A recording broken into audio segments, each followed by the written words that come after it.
C'est un poème de la part de CM, donc une personne détenue. Et vous voyez très bien que la poésie peut être un lien formidable. Donc aimez la poésie parce qu'il vous aime.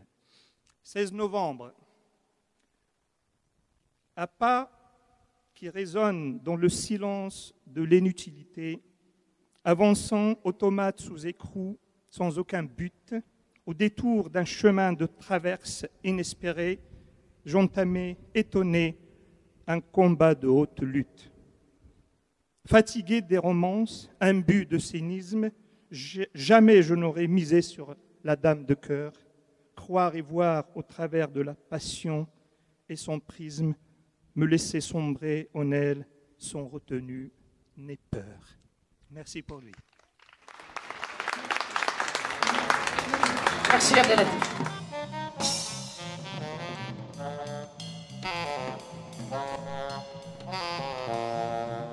Il s'appelle Décadence. Single malt glisse, œuvre, petite sœur. Offre-moi ton vice, guéris-moi de mes peurs. Poussière, péché, latine, horizon fracturé, envie de mutine, pourquoi t'ai-je inhalé? Tenture de velours, effluve des corps, illusion d'amour pour oublier la mort? Perdition volontaire, passager impuissant, sombrer et se taire, attendre son temps. C.M. Ce qui m'a vraiment intéressée dans ce poème et attirée, c'est cette capacité que celui qui a écrit a eu avec des mots, très peu de mots, très peu de mots, juste ce qu'il ne faut pas, un seul mot de trop pour épingler les choses, pour vraiment aller droit au centre de ce qu'il voulait dire. Et ça, je trouve ça très fort. Presque en plus avec un rythme qui pourrait se faire un rythme de rap ou un rythme bien particulier. Je suis très sensible au rythme des textes. Tout autant de ce qu'ils disent, il y a une énergie dans un rythme qui m'attire. Voilà. Et là-dedans, je trouvais que chaque petit paragraphe pouvait vraiment viser juste. Voilà. Et ça, je trouve ça super.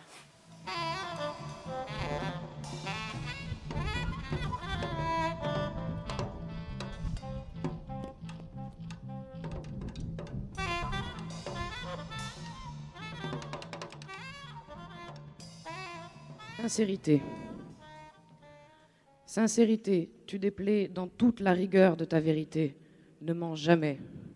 Il te faut l'espérance pour oser, comme ce guet déplumé, chanter sur la plus haute branche de ce châtaignier centenaire, la terre déracinée. Du désespoir pour oser braire, sans fausse note, aux portes des abattoirs, comme cet âne affolé devant l'étal du boucher.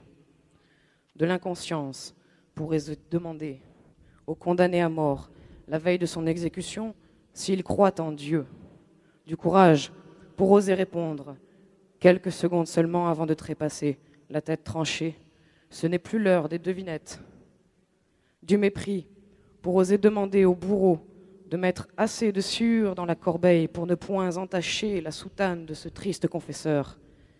Il faut aussi du cœur pour savoir encore sourire avant de mourir. JPP. Merci.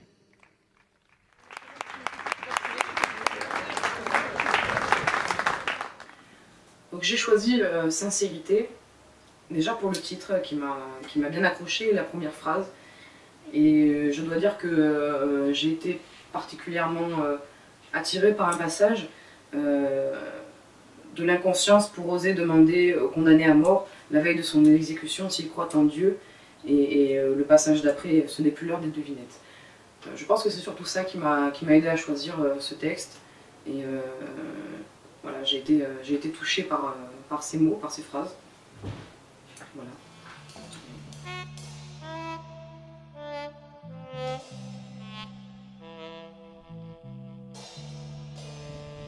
Soleil de nuit. Je n'ai jamais rien demandé à personne. Je n'ai jamais demandé à naître. Mes parents n'auraient jamais dû se connaître. Je n'ai rien fait de ma vie. J'ai toujours comblé mes nuits. Je ne connais le soleil que dans les magazines. La lune a toujours été ma tendre cousine. Très tôt, j'ai été un couche-tôt. Très tard, je ne dormais plus. Je ne m'alimentais que d'alcool frelaté, de filles avariées, de femmes trop souvent consommées. Souvent, il m'arrivait de me réveiller, sans savoir qui m'avait accompagnée. Une nuit sans lune, je dus passer à la caisse, et ainsi fut dite la messe.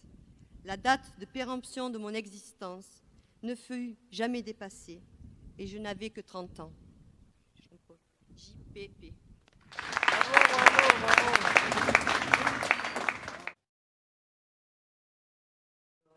J'ai choisi Soleil de nuit de JPP. J'étais particulièrement touchée par son texte pour plusieurs raisons. Il évoque son passé, comme quoi il n'a jamais rien demandé à personne et qu'il n'a pas demandé à naître. Et il dit surtout, je n'ai jamais rien fait de ma vie. Il était pour moi déjà un détenu, avant d'être vraiment un détenu. Il était déjà dans sa prison, parce que la vie aussi c'est une question de choix. Et parfois, la liberté est une question de choix. Et on a tendance à s'emprisonner et devenir prisonnier de sa propre vie parce que dans son texte, il dit qu'il n'a pas été désiré, qu'il n'a pas été aimé ou mal aimé. Et il s'est rendu son propre prisonnier. Donc, lorsqu'il dit « je suis passé à la caisse », pour moi c'est l'équation de sa vie. C'est-à-dire c'est le résultat. Il a acté et il s'est enfermé lui-même dans cette prison.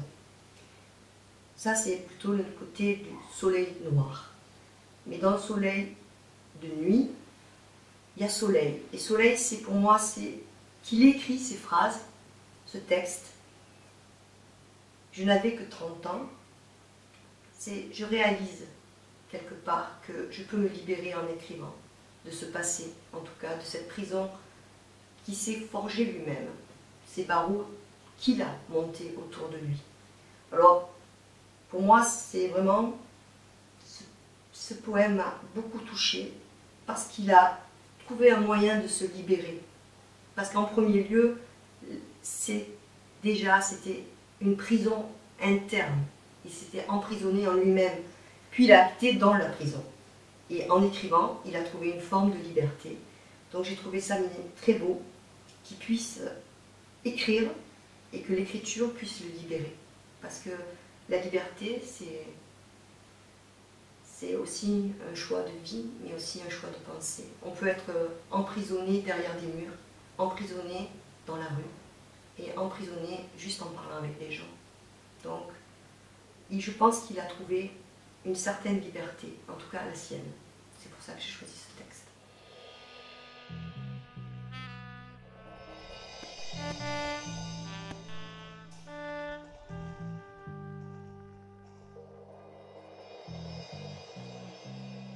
S'intitule « Que reste-t-il de nous ?»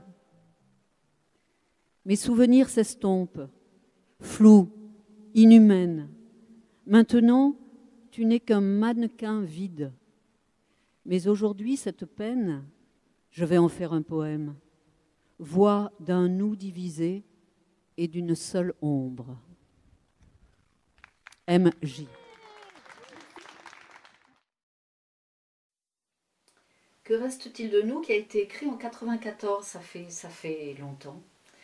Et pourtant dans ce texte-là, c'est quelque chose qui me parle aujourd'hui qui me parle dans l'image que ça produit. Mes souvenirs s'estompent, flous, inhumaines. Maintenant, tu n'es qu'un mannequin vide. Mais aujourd'hui, cette peine, je vais en faire un poème. Voix d'un nous divisé et d'une seule ombre. C'est vraiment quelque chose qui est à la fois doux, dans la nostalgie, et qui, avec les mots, peut rattraper quelque chose qu'on a peut-être perdu, parce que le temps est passé. Et c'est quelque chose qui me donne des frissons.